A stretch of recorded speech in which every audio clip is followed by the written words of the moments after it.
Can you talk a little bit more about, like, as a parent who might have a child with more intense fears or phobias, how we can be supportive with our kids, either creating a supportive environment or how we can empower our kids to help overcome it without minimizing what it is that they're going through?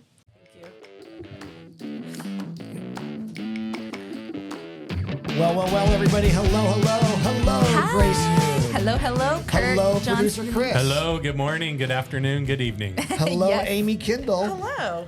Yes, Third for the week of It's our been series. an amazing series. It has. And Thank you, Amy. anything that helps bring awareness to Right. mental health and Yep. being a resource to our parents, we are Yep. so appreciative of it. And Amy is just such a source of knowledge, She and is. not just from a academic sense, but also in your personal life. It's Yeah. just so helpful to hear. You're not just coming at all of these topics from like a book perspective, but Yes. you've personally experienced Yes. it, and that is a tremendous great. resource for our listeners and for our church. What Amy in the last, well, this is episode 3, so in the previous 2 episodes, over the course of these 3 episodes, and I've worked with Amy. I've known Amy for a long time, but like just as we've done these 3 podcasts, Amy has helped me identify something that I find attractive in a person, if that's appropriate, attractive in a person. Yeah. Because I have a couple other friends that fall in this category. That Amy is one of the smarter people in the room, but you would never know it. And I love that about a couple of my best That's a friends. really attractive quality. Have PhDs in like crazy things, and you wouldn't know it. Like they don't. They're not talking about it all the time. They don't wear it as a badge of honor. It is a badge. They don't of honor. shove it in your They don't face. shove it in your face. They don't remind me. They don't go by Dr. So and so. It's just refreshing. And I put Amy in that category. Amy, you're always one of the smarter people in the room, but you don't act like it, and that's a compliment. And you have a way of putting the rest of us at ease when we're talking about stuff that you know way more about than we do. And that's so important for this subject because, I mean, we talked about in the first episode, mental health, talking about diagnoses, treatment, all of that can become very much either anxiety producing or a jumble. And to be able to speak to someone that you're not going to get shamed if you Overly ask a dumb academic. question Yeah. or preach at you. It's just so important. No parent wants to be a part of the society. Like this isn't something where I was like, oh, when I have a child, I really hope they Yes. have mental health. And so this Right. is a community that I never chose to be a part of. Sure. But I will tell you first and foremost, because I say it also, my son makes me a better minister, that's a better pastor, and he's my hero. That's and so great. as much as I have the book knowledge, and I mean I have the student loans to prove it. They're done now, but I have student loans. The reality is I wouldn't wish, my son's diagnosis is on anybody, but man, he's awesome, and I'm so proud of the man he is. Yeah, That's amazing. I love that, Amy, Yeah. and thank you. And I also appreciate, Amy, you're just you're just honest, and this is take 2 of this episode because 5 minutes into take 1, I made a joke, as I am Prone to do. thank you, as I am prone to do, and Just jokes, not like inappropriate jokes. No, they were appropriate. They were, and I, general. you just, Amy, you were willing to recognize, hey, for some listeners, that might not be received in the spirit it was meant. Correct. And I appreciate that because Yeah. we want this podcast to always be edifying, always be encouraging. We want people to know our heart.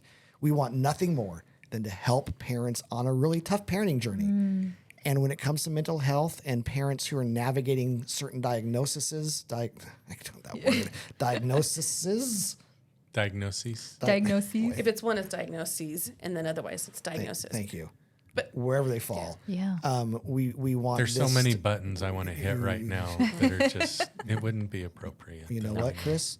By interrupting me, you were pushing all of my buttons. So yes, you know what?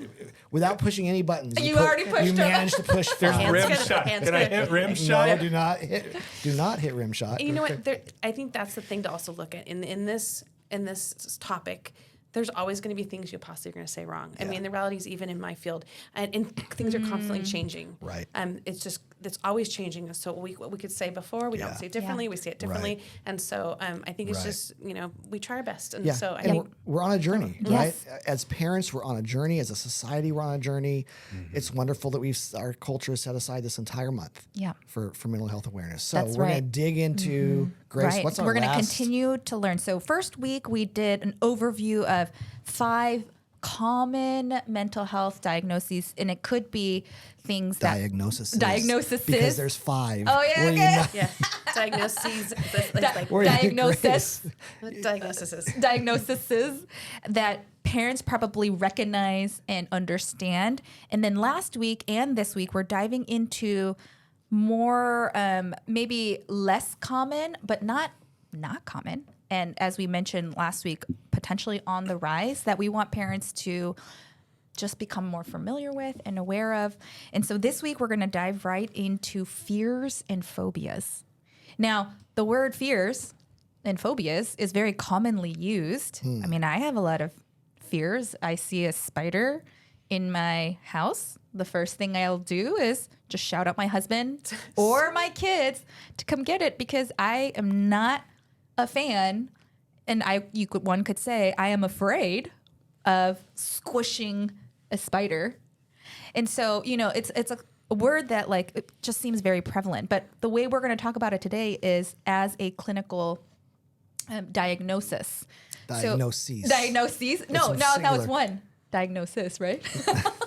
Why? Let's just Amy, you let's see just- what I deal with? let's just Like, say Why am I... for the rest of this episode, let's make the rule. We'll just say whatever we want. Diagnosis or diagnoses. Again, we talked I about was that just- it's okay. It's not to always have the right words. I was just guilty good of example. what drives my wife crazy, if I may. What is that? Correcting. That I speak. No, I don't correct. no. It sounds like I correct a lot. I'm just No. having fun. It's not I correct too much, but it's that I speak authoritatively about things that I don't really understand.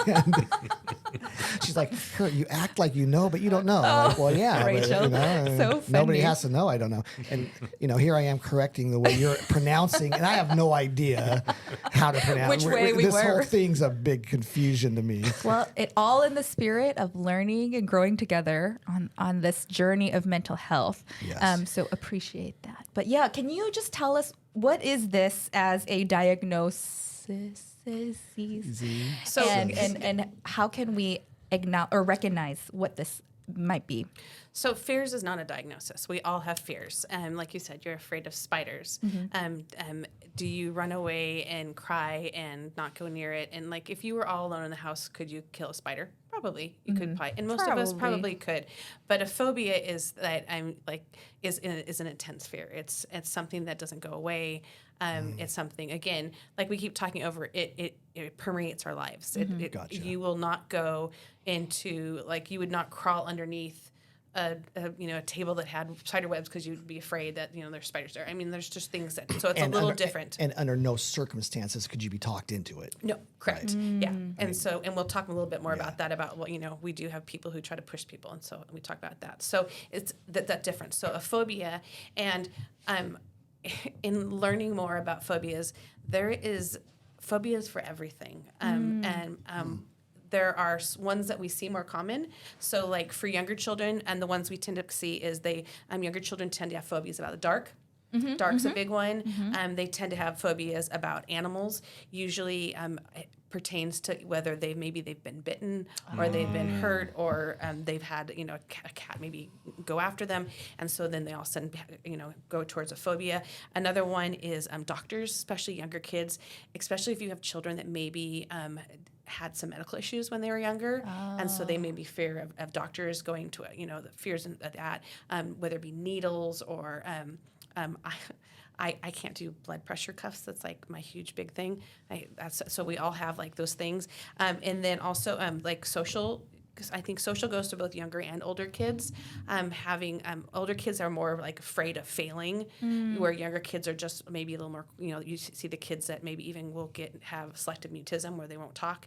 And then also separation anxiety is part of that phobia of being left by their parents. Older kids, like I said, they deal more with like public speaking. That's a huge one for our adolescents. Having to speak in public, having to read in a classroom, that can be something. Being alone. Those are kind of common.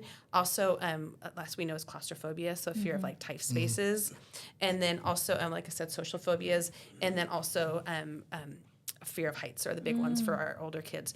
But we all have, like I said, certain ones, and they converge on looking like, is it just a fear or a phobia? But true phobia is where it impairs our daily living. So, okay. And again, that follows a theme that we've been talking about in this series where, again, we all may have some characteristics of some of these mental health issues, but where it becomes diagnosed, you're saying is where it just impairs your living. Because I'm afraid of I'm afraid of public speaking too. And then I have to do it at work a lot. So my heart rate goes up, but then I'll do it. But you're saying it's just it'll cripple you. Yeah, and I think about, especially with kids, think about like when there's a performance at school and you see that one child who like ends up like leaving the stage in tears and crying, or like doesn't even go to school that day because they can't even be up there in front of it, or the kid who like is claustrophobic and like can never get in an elevator. Like, I'm not getting an elevator so they are always the kids who take stairs because they're claustrophobic and they can't be in. So it really is like something where they're not able to move from point A to point B. You do it because if we have fears, we know we have to move it and we can self-talk our way through it, but it's something that we can't self-talk or sometimes. Gotcha. And phobia for sure gets thrown around a lot. Like, I'll say I'm claustrophobic because I don't like being, but I'm not going to not do it, right? So I would say, for instance, a fear of mine would be to be in an elevator full of people that get stuck, right? I think of that, it makes me super uncomfortable. I would use that as an example of saying I'm kind of claustrophobic, but the reality is, if I found myself, ride an elevator. And if I found myself in that exact situation, I wouldn't break into a true panic, or I would be You'd able just to be uncomfortable. I'd be maybe more uncomfortable than the person next to me. And I think we've kind of gone to one side when it has the phobias, because like I said, when I was doing some research, there are names, I can't even pronounce half of them, for so many things. There's like fear of water, there's fear of math. Right. There's all these, there's ones. And so, and again, they're phobias, not fears. Right. It's phobias. Right. So when you say phobia, it has a name. So it's like the fear of this. Like But claustrophobia. the phobia is part of it. But we've almost kind of made it silly at times. Yes. But the reality is for people who truly have it. Like I don't do well with looking over. Like, I don't mind heights, but I can't like see people go down cliffs and walk, things like that. Like, especially my child, it like drives me crazy, and so I have to like get back and not watch you. So is it a phobia? Probably not, because but it's an intense fear. Right. And so, but I think we've gone on this other side, and we have names for phobias for everything. Gotcha. So for parents, just to wrap up this thought, is this again, like you've advised us in past episodes, really not self-diagnosing or diagnosing for someone else if you are a parent that is concerned that this is more than just like a casual fear, that you really should go and seek professional help, and they would be able to be the ones that could provide guidance on whether it's actually like a clinically diagnosed issue. If it's impacting their lives, yes. My son, when he was younger, couldn't do bugs either, and like still is not a big bug fan. Even ants would send him. So if we ever got like ants in our house, he like would have a fit.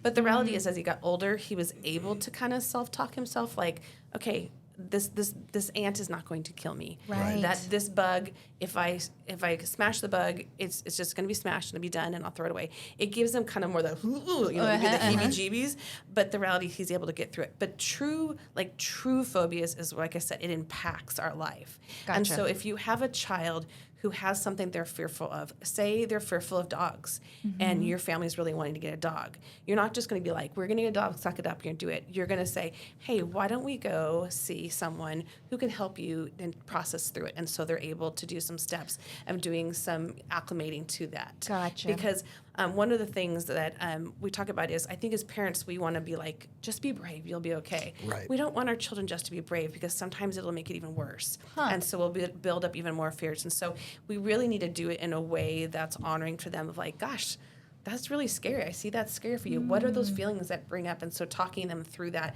instead of just pushing them through it. That's really helpful. So it's almost training for the parents too. It's not just a matter. I mean, we've been talking since it's more on the surface level of awareness, how to identify something, an issue, and be able to know if our child has it or not. But you're going to the point of, well, it's not just identifying it. It's partnering with our kids and helping them get through it and creating that comforting atmosphere. So can you talk a little bit more about, like, as a parent who might have a child with more intense fears or phobias, how we can be supportive with our kids, either creating a supportive environment or how we can empower our kids to help overcome it without minimizing what it is that they're going through? I think one of the greatest things is we can be sympathetic. I think I'm sure all of you guys growing up knew like someone who was afraid of clowns, and we always think that's kind of funny. Oh, clowns. And there are people who I didn't, and this is a great example. Like, is that a real thing, or is that just a funny thing that we've made up as a culture because clowns are kind of weird sometimes? Yeah. Some people have phobias of clowns. And when they have that fear, then you'll have that one friend who's like, oh, I got a clown, and trying to, Right. and so it's that fine, like, we need to be sympathetic. It's like people have fears. And so just like, I mean, anything, we don't want to push someone and be like, so I think we need to be sympathetic and also not to shame our kids. Like, I think so often, and I think the hardest thing we do as parents, and I'll be honest, we all do it, is we may say to like, when they're, oh yeah, Johnny can't go with you because he's afraid of clowns, and he's telling it to their friends. Well, that's not being sympathetic. Right. And so it's the reality is honoring our kids that they have this fear, that this is something that's scary for them. And so, like I said, talk them through it. Tell me what it is about it that's fearful. And you may find out they may have something that, again, is irrational, but that's what a fear is. It's an irrational thought and irrational. And we can talk through it a little bit and be, to help them through it. But then also help them to how they can look at it. They can talk about it. This isn't going to kill me. This is my fear speaking. I'm going to be okay if I do X, Y, Z or go through this. And so it really is, that sympathetic. So as a parent, it's not pushing them through it, being sympathetic, not expecting them to be brave, but also just honoring them that this is their fear and we don't have to understand it. Excuse me, a couple things that you said that made me go, oh, I don't know. Help me understand that. One is like, don't expect them to be brave. Don't push them through it. I'm imagining there's maybe a fine line, or are you saying sometimes you can push them through it, but it's risky? So for instance, if my son's afraid of heights, so I really strongly I push him to jump off the high dive. Right. I push him to jump off the high dive because I know that it's not going to kill him no matter how he lands, right? So he jumps off the high dive. He comes up. I love it. I want to go 10 more times. But he might come up crying, and I've just reinforced the fear. So it's like, how do we figure out that balance? Enter dad at your own risk, because it could go either way, and maybe it's not worth pushing him through it. I think sometimes you have to look at, is it like, is he like, him not learning how to go off the high dive, is it going to affect his life? No. But there are some things that we do, like the reality is you may choose to live in New York and you're afraid of, you have claustrophobia and you're afraid of enclosed spaces. Well, if you work on the 23rd floor in New York City, you're going to have to take an elevator. But the reality is that's where you want to get a professional in to do those baby steps. So something of like the high dive, you jump off the side of the first. Maybe you get a chair and you hold a chair and have them jump off a chair. Like you do little increments and saying like, help them get little. So it's like, again, we don't want to expect our kids to be brave, because the reality is their fear is their fear. And so it's okay. And the reality is fears are okay. Sometimes fears are really safe for us. I mean, it's okay to have healthy fears, but it's those irrational fears that we have to work our kids through. Gotcha. Thank you. That's good. And Kurt, I appreciate that question, because on this podcast, we even had a series on helping our kids be courageous. Right. And so there are certain qualities that we want to be able to encourage in our kids to empower them and to equip them and to cheerlead them on to accomplish things that initially you might be insecure about or afraid of. But I think what you're getting at is sometimes if we are only in that mode thinking everything can be solved with a cheer of saying, just be brave, you're pointing out we're missing potentially a whole lot of things that some kids with serious fears and phobias, it's not going to work on them. It's not going to work, and it could make it worse. While at the same time, we do want to encourage our kids and, cheerlead them on to be courageous. And so I appreciate that question because I think a lot of parents and myself too, and obviously you, Kurt, listening, you hear these concepts of how we could support our kids, and it can get confusing in our minds. Exactly how can we support and what are we supposed to do? And it can obviously parenting can be just so confusing in general. Can you talk a little bit more about like tips then to really make it tangible for our parents? Like how do we engage in conversation with our kids specifically about fears and phobias to really help them understand, to help us understand even what we're saying, and to foster a dialogue that's productive with our kids versus just, you can do it. Get over it. I think to remember it's not a sprint, it's a marathon. And so it's not something that all of a sudden like you sit and say, okay, let's do this. And all of a sudden they're over it and they're like, I'm not fears. No, because truly if they're able to get over it quickly, then it's a fear, not a phobia. Right. And so, but also doing that self-talk. So say they are allergic, they're scared of, have phobia to spiders. And so talk to them, sit down away from spiders and talk and say, share with me what it feels like to be afraid of spiders. What are those things? And so they may share something like, well, when I see it, I'm afraid it's going to bite me. And then you could say, so do you know how often spiders bite? And you may talk about that. And we don't have really a lot of spiders here that could do damage. I mean, granted, there are two that could, but the reality is most of the spiders we see in our houses are not black widows. They're not brown recluses. They're just regular. And so when you see one, what could you do? And it may be that they say, I get dad and dad kills a spider. It doesn't have to be that you're going to get them to eventually kill the spider. It's so they have, you do little steps. And also self-talking. So when you see a spider, what could you say to yourself when you see that spider? Well, I could say, it's not going to hurt me. It's more scared of me than I am. I'm bigger than them. The likelihood of them biting me. And so you give them their self-talk so they can self-talk. So you do it with them. And so it doesn't mean, like you said, that they're afraid of spiders, and by the end of the time you talk to them, they're going to be like, oh, this is silly. I'm not afraid of spiders.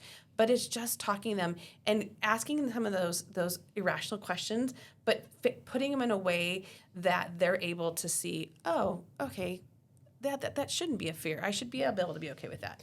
And I love that. This I do too. This is really all pre-diagnosis, or this is something that if you were diagnosed, a counselor and a therapist would give you as a parent those tools, or is it a little bit of both? Like, I think as a parent, we learn how to talk to our kids, and that way I think we can talk to them. Now, if you find that in talking to your kids, it's still impacting their life, then yeah, of course you would get therapy. So I think it's okay as a parent to do that.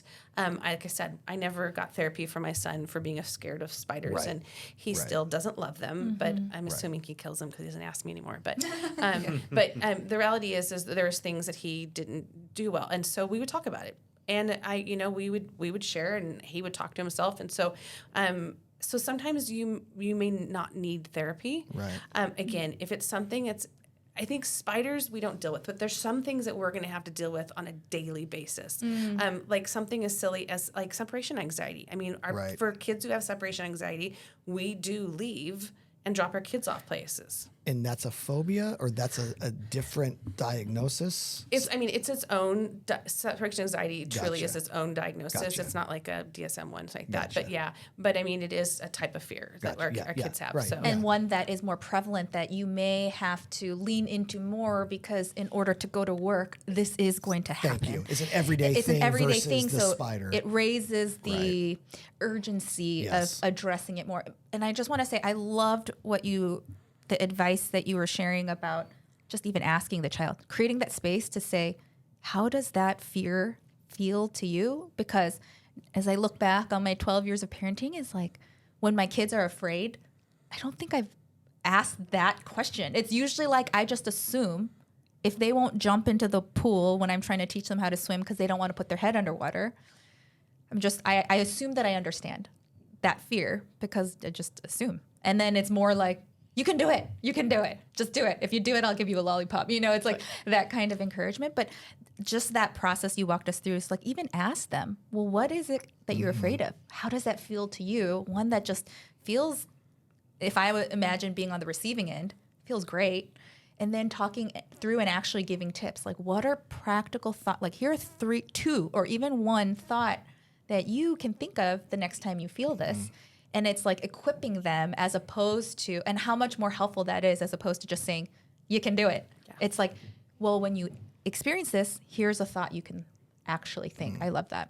And back to separation anxiety, just like we know, like our kids go through stages in growing up where they have those times where they're a little more, wanting to be with us.